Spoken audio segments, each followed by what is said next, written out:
l'initiative de l'Institut Sané d'Accra. L'objectif de cet institut, c'est de travailler autour de 3 axes que sont la religion, la recherche et la société. Et leur but, c'est d'engager les chercheurs musulmans, chrétiens, autour de la cohésion sociale en Afrique de l'Ouest.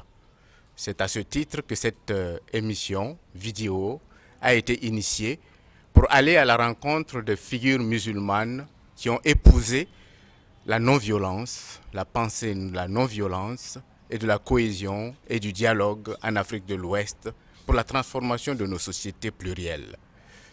C'est à ce titre que nous sommes aujourd'hui, ce soir, à la rencontre de Chérif Ibrahim Aïdara, un Malien, un fils, un époux, un père, un chercheur, un penseur, un écrivain aussi parce qu'il publie ses œuvres, un acteur du dialogue et un professionnel dans le bâtiment.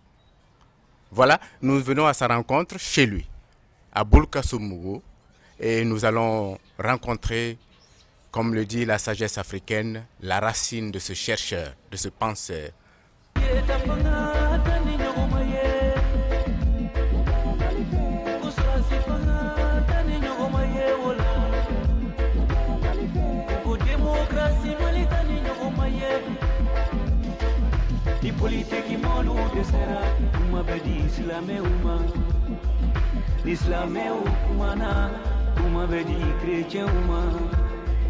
Ni chrétien kumana uma bedi bamana luma ye oluma dese ye ne oluma dese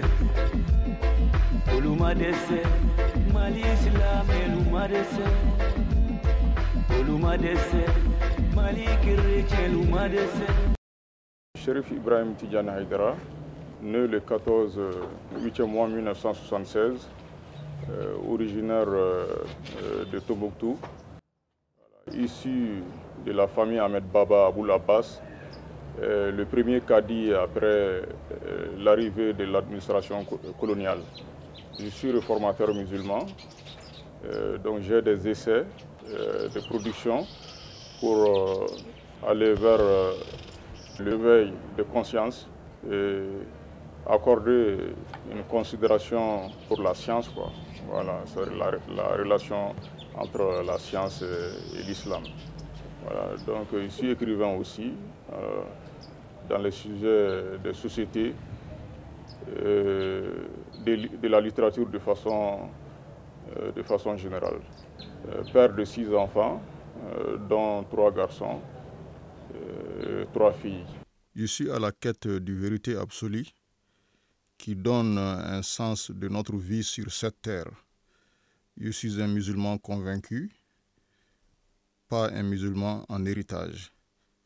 Donc j'ai effectué mes études préliminaires chez Ismaël Dramé en Golonina et le DF chez Cheikh Yatabari en 1993. Donc après ceci, j'ai poursuivi mes études au Centre culturel islamique, des études de philosophie, de théologie, de la jurisprudence et la logique pendant 2 ans. Alors après ceci, donc, je me suis dirigé vers l'aventure. Alors au cours de ces moments, j'ai fait des recherches aussi. Et quand je suis retourné au Mali, les recherches ont pris une ampleur un peu intensive à travers la fréquentation des bibliothèques. C'est dans ce sens-là que j'ai pu lire des centaines de livres qui comportent des différents domaines religieux, portant aussi sur les sciences sociales et les sciences humaines et sur la littérature de façon générale. Mais il faut rappeler aussi que mon père a été une source d'inspiration pour moi concernant ma formation académique, car c'est à travers lui que j'ai pu bénéficier vraiment d'une culture large et homogène qui est composé d'une part de la culture arabo-islamique et d'autre part de la culture occidentale, et sans oublier aussi alors, le patrimoine traditionnel. Mais il faut également rappeler que mes voyages ont été une source académique très enrichissante pour moi aussi, car il est affirmé que le voyage, sa culture, est une source de découvertes psychologiques et sociologiques. Donc c'est dans ce sens-là que j'ai effectué des voyages sur le plan international, ainsi que sur le plan national. Donc en un mot, mon parcours relève du destin, de ma personnalité et des différentes circonstances.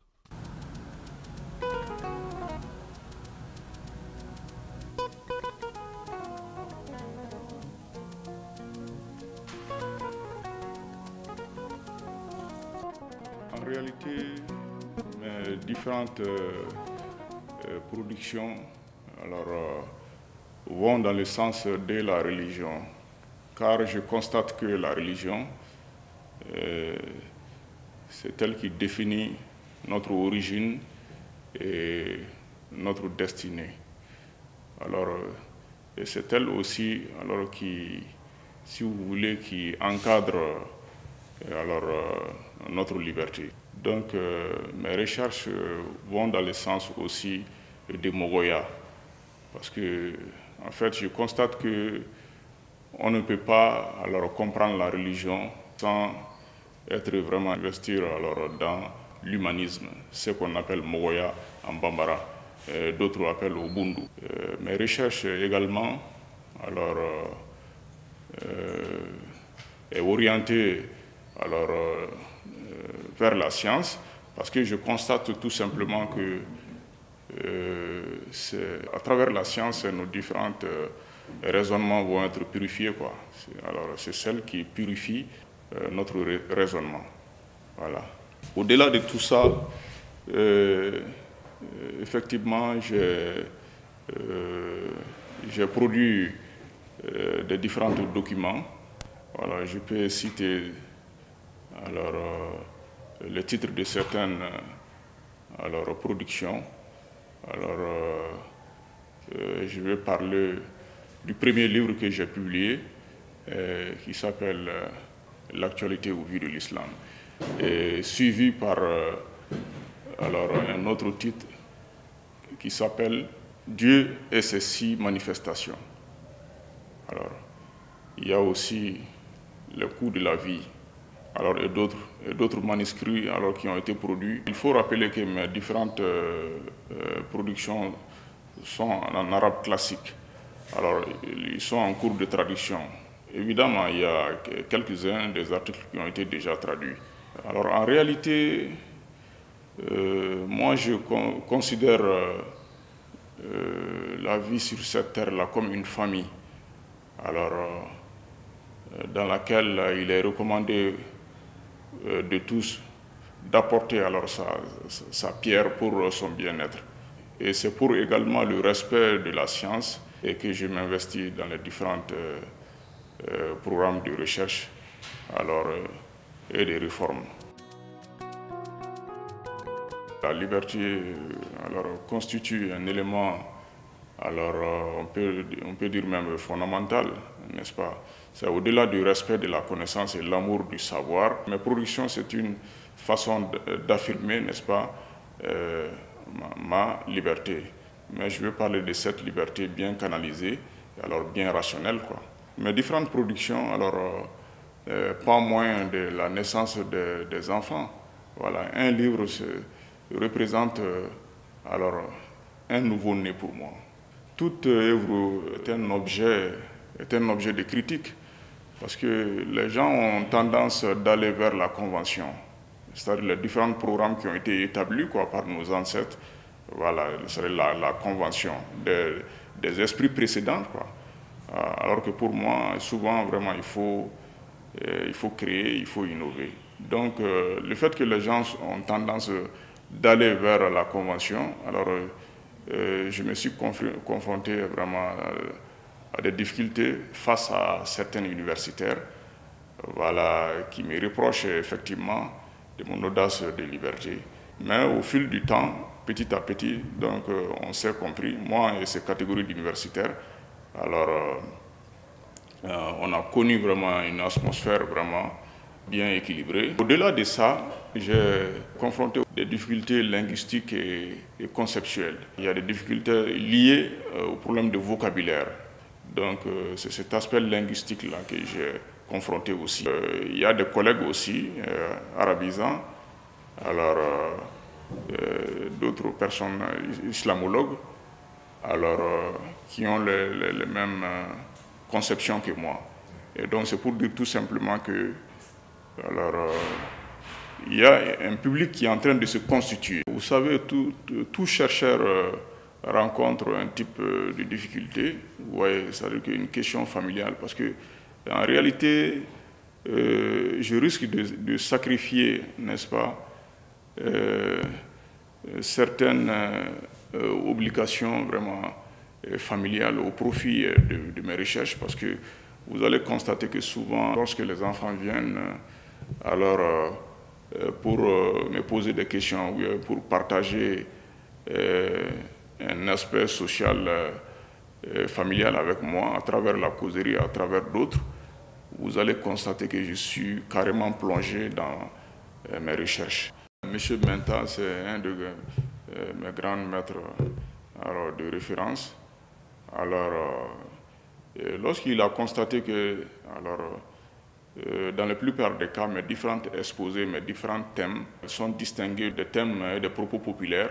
Alors il dit, je cite, il y a Ibrahim, sachez que ton cas n'est pas facile parce que ça ressemble à un repas. Alors vous êtes venu l'exposer, alors le présenter. Alors la présentation est très correcte et la nourriture là aussi, alors elle est riche vraiment dans son composante, mais malheureusement, les gens ne savent pas comment le consommer.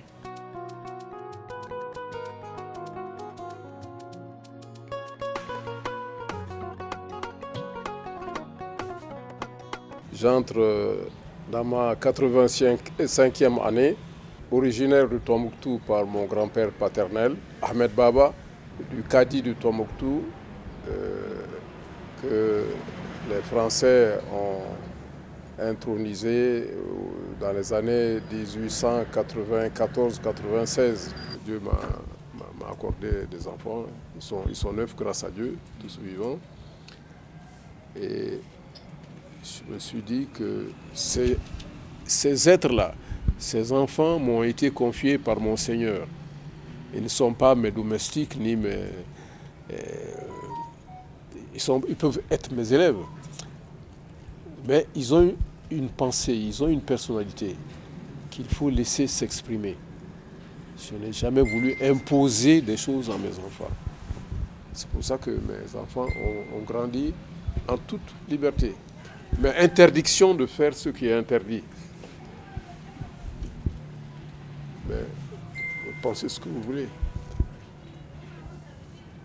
Parce que un être humain, c'est tout un univers.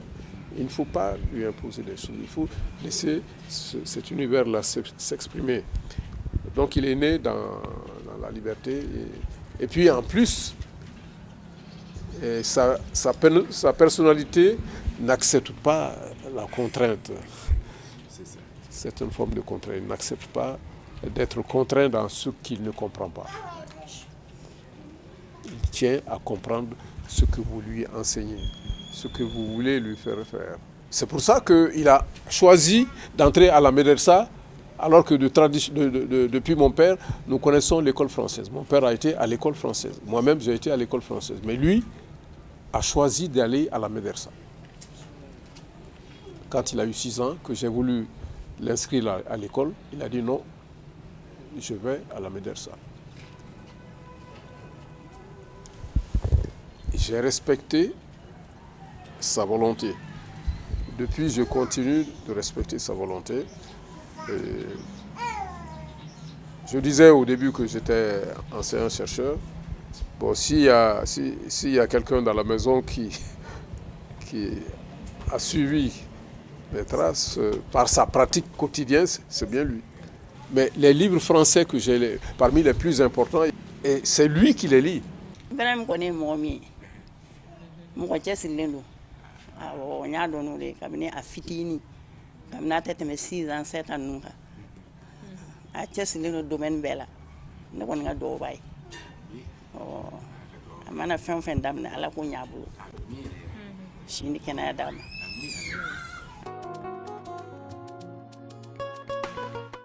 Vous allez aborder la problématique du calendrier de la rupture du jeûne. Dites-nous, d'après vous, à votre avis, quelle est la source du problème? Pour moi, ça relève de 3 points essentiels. La sous-estimation du raisonnement scientifique. Alors, l'absence de confiance entre les croyants et la non-contextualisation des hadiths portant, n'est-ce pas, sur la rupture de jeûne.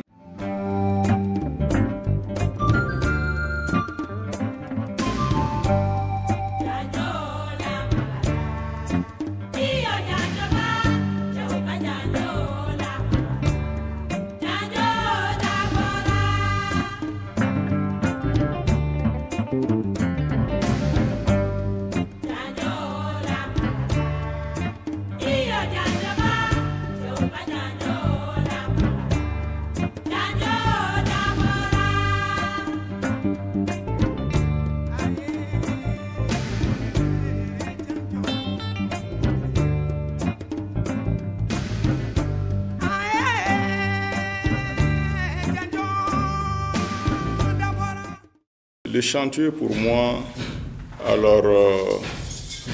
c'est un domaine artistique qui est très important. Le chantier, c'est le reflet de l'art et de la science auquel je suis attaché.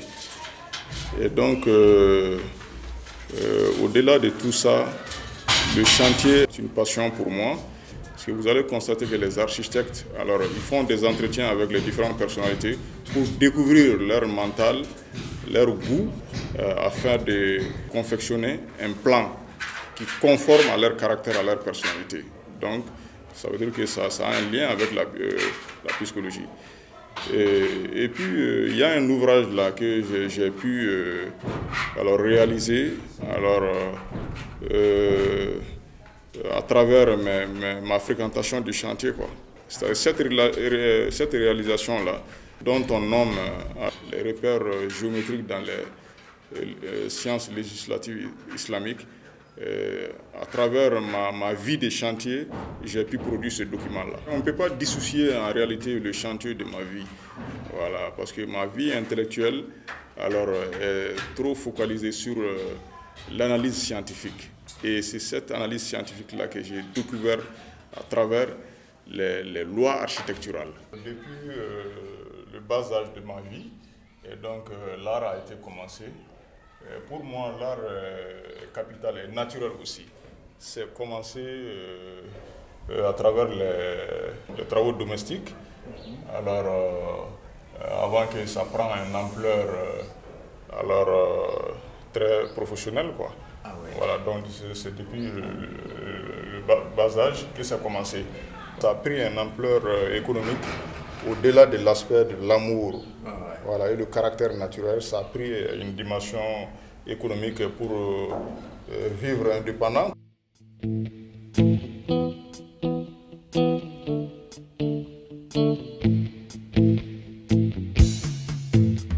Tout homme est Jésus qui se montre. Venez tous vous laver les yeux à nos partages et nos rencontres. Chaque homme est visage de Dieu. Nous avons 2 centres, 2 institutions pour le dialogue en vue de la paix sociale. Le premier centre, c'est le centre de foi et rencontre, où nous essayons de former les chrétiens pour l'ouverture vers les frères et sœurs musulmans, pour la collaboration en vue de la coexistence pacifique Le deuxième centre, c'est l'Institut de formation islamo-chrétienne, qui est au plus haut niveau en aidant les chrétiens à mieux comprendre les réalités musulmanes qui les entourent. Alors c'est une formation qui dure 8 mois. Tout homme est Jésus qui se montre, venez tous vous laver les yeux. Ibrahim Haïdara est un homme de paix et il cherche toutes les avenues pour faire la paix et la rencontre avec les autres. Alors il y a deux dimensions dans notre rencontre avec Haïdara. En premier lieu, nous avons des conférences presque chaque mois ici pour la rencontre avec les musulmans et les chrétiens.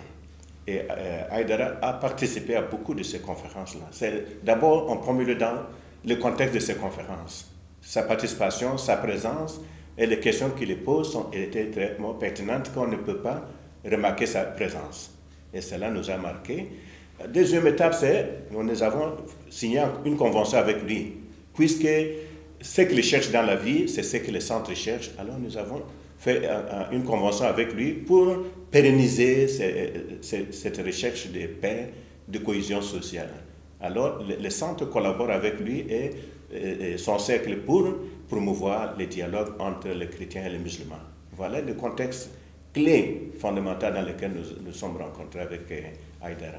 Il participe à plusieurs niveaux. D'abord, comme je disais tout à l'heure, sa présence à nos conférences, où on voit un musulman engagé, ce n'est pas une idée dans l'air, ça veut dire qu'il y a des musulmans qui s'engagent pour le dialogue, pour la paix et la cohésion sociale. Et cela, ça apporte beaucoup. Mais aussi, quand il rentre chez lui avec son groupe et son cercle de travail, il propage des idées, même idées que nous avons.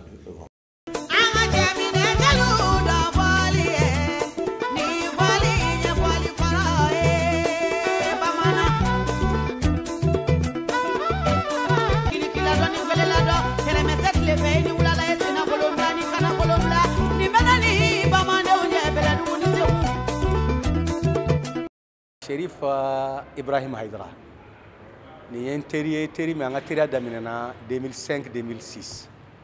Ça fait à peu près 20 ans à Mignondo. Il a encouragé nga semaine qui nga continuer. Nga essayer ka contribution culturelle que jamana en kono quoi. Nga boka conférence que ka débat que ka population sensibiliser ay kuma chama fonyo kuma minu na fa ko sebe. Il est multidimensionnel. Multidimensionnel, c'est quelqu'un de très passionné de la connaissance et de la culture. Un homme de valeur, un homme de qualité, un homme exceptionnel. Ni moi courtois parmi mes amis, ni qualité de la qualité à manchako sebe. Follow mi, moi mi doni yere kanu de bila. Doni bara dima wa ma bara dima ça ne sert à rien pour lui. Il est fin sur donner, mot fin sur non non. Avec jate la doni bara de adamana devoir de don adamana fin qui est noble, qui est sacré. Il faut que moi doka sur une connaissance et va développer une recherche qui aux qualités nga do mo la. Aflana mi abi bara minke il est autonome dans ses pensées. Ati dépend moi là. Il n'est pas facile à l'influencer. C'est un homme très indépendant et autonome. Na hakla minta dron abi hakla est basé. Il est prêt à s'encourager abi débat kini pour te convaincre. Na ta dron na sur vraiment c'est un homme ni à basé na principe kan ko sebe. Donc au bala, il est profond. A sabana mi talent do bala c'est extraordinaire. Talent bala ko zubila trop talentueux. Ibara ga barati kalanke université là. Aka barati mi décoration de staff keludi ani chantier code. Mais abina idée do foyen tout ne bien yere ni ga Chérif bi idée no ababo rek. Mais tu comprends que vraiment ma sur le livre là, c'est un don de Dieu. Avec réflexion et courage minka ala fana ba dema ala ba inspiré, ala bi hakla dama, ala bi miro dama. Et puis il a la possibilité et la facilité aussi d'écrire aussi quoi. Langue facile babolo, écrit facilement. Il peut exprimer ses idées tout simplement, tout directement, qu'à ce qu'il a fait mes idées quoi. Il a un style très clair et très correct. Et avec des idées très profondes aussi. Et puis, quel type de domaine nous nous sommes focalisés peut-être sur le domaine donc, allez le domaine bel et négocié. Ni la littérature là, ni la religion là, ni la sociologie là, ni la psychologie là, ni la éducation là, ni la domaine là. Aba essayer que c'est bien qu'il y ait une belle génie, qu'il faut que ça poésie man, sans instrument africain il n'a pas le domaine qui est une belle, il faut que ça droit man, sciences politiques man, économie domaine man. Aba essayer qu'il y ait une belle génie boucher, qu'il essayer qu'il y ait une belle génie fara donc à c'est bien qu'on a. Donc, il faut un avantage bon de Chérif Kakola. Et puis là, il faut authenticité dans l'écriture là quoi. originalité b'a ka écriture la, originalité bien quoi. Originalité, c'est ça, c'est très important. Ne bɛ mɔgɔw sɔrɔ an ka kalandenw na u bɛna fɛn d'i ma a fɛn bɛɛ lajɛlen bɛna sɔrɔ a bɛɛ talen don ka fɛ a bɛɛ ye copier-coller dɔrɔn ka mɔgɔw ka idée fara ɲɔgɔn kan i tɛ valeur si ye quoi ka sɛbɛnninw na mais ni n'est pas ça i bɛna sɔrɔ a bɛ se k'i exprimer pendant des pages i bɛna sɔrɔ a yɛrɛ ka pensée profond a b'o de d'i ma a yɛrɛ ka hakilila yɛrɛ miiri a b'o de d'i ma i yɛrɛ b'a dɔn justement a bɛ k'a ka miiriya de di mɔgɔ wɛrɛ ka miiriya tɛ n'a kan ka a renforcer ni Coran aya min ye ni hadisa min ye ni sagesse min ye a b'olu ta k'a renforcer mais i b'a dɔn k'a fɔ il est là, il est présent. Il est présent dans tout ce qu'il fait. Il est présent dans tout ce qu'il dit. Il est présent dans tout ce qu'il écrit.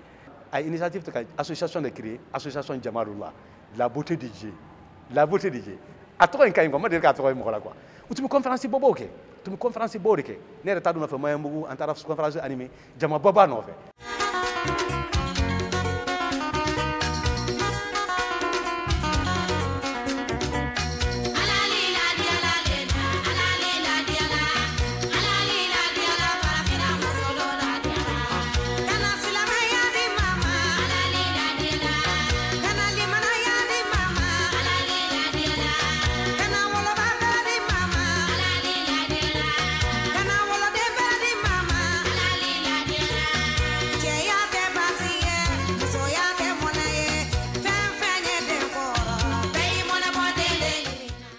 Mon rêve, c'est de faire en sorte que toutes mes pensées, présenter tout ceci en un seul mot. Voilà, par un seul mot, que je nomme Jamaliya. Voilà, c'est comme une école de pensée, quoi, la réforme de la pensée islamique. Et après ceci, j'ai d'autres soucis. Alors ça, c'est si Dieu m'a permis vraiment dans l'avenir de créer un institut, dans lequel on enseigne mes différentes théories, quoi. Voilà, donc l'Institut Jamalullah d'islamologie pour le dialogue. Alors tout ceci, le but principal, c'est de créer une atmosphère de paix, de cohésion sociale, des dialogues interreligieux et interculturels pour que nous puissions vivre tous ensemble au-delà des différentes divergences, quoi. Voilà, théoriques et pratiques.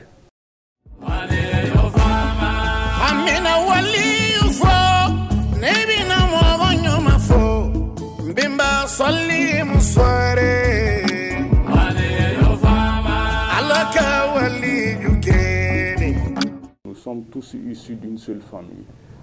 Voilà, ça veut dire qu'à partir d'un seul homme et d'une seule femme, nous sommes tous présents sur cette terre. Toute activité que vous menez, n'est-ce pas, qui va à l'encontre de la paix, qui remettent en cause la sécurité et le respect du prochain, le vainqueur et le vaincu, ils sont tous les perdants. Nous devons œuvrer tous pour œuvrer dans le sens de la paix, de la cohésion sociale. Et nous pouvons dire aussi que le prophète, béni soit-il, nous a laissé deux grandes leçons. Un a été effectué à Najran, je dis bien, et l'autre a été à Médine. Pour moi, toute question, n'est-ce pas, de littérature ou de philosophie ou de jurisprudence, doit être basée sur une théorie philosophique.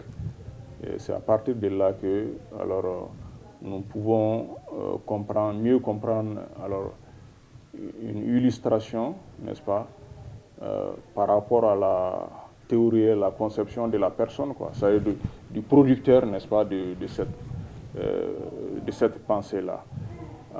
C'est pour cela que moi, j'ai essayé de rassembler, n'est-ce pas, toutes mes théories de réforme,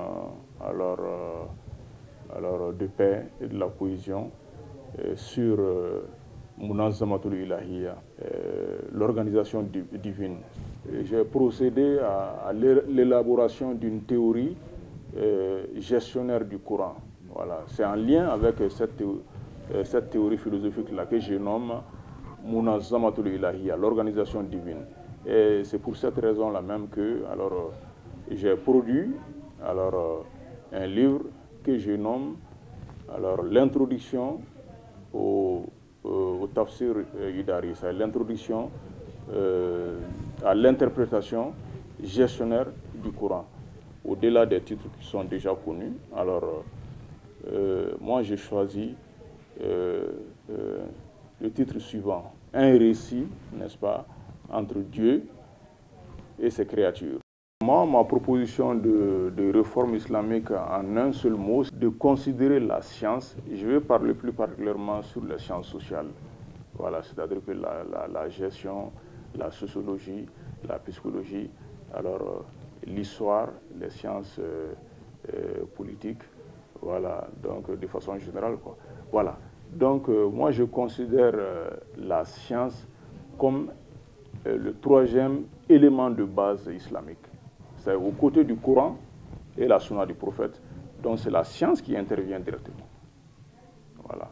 Donc ça c'est ma proposition de réforme, que ce soit les sciences sociales ou les sciences exactes, prennent ses sources à partir de la nature. Et voilà, nous sommes donc à la fin de l'émission vidéo initiée par l'Institut Sané à la rencontre des figures musulmanes engagées dans le dialogue et la recherche de la paix en Afrique de l'Ouest, dans nos sociétés complexes et culturelles. Et aujourd'hui, nous terminons avec Chérif Ibrahim Haïdara, malien, chercheur, musulman convaincu, original, penseur. L'émission a été conduite par le père Adrien Mamadou Sawadogo, missionnaire d'Afrique, islamologue, acteur du dialogue interreligieux et actuellement étudiant à l'école pratique des hautes études de Paris pour un programme doctoral.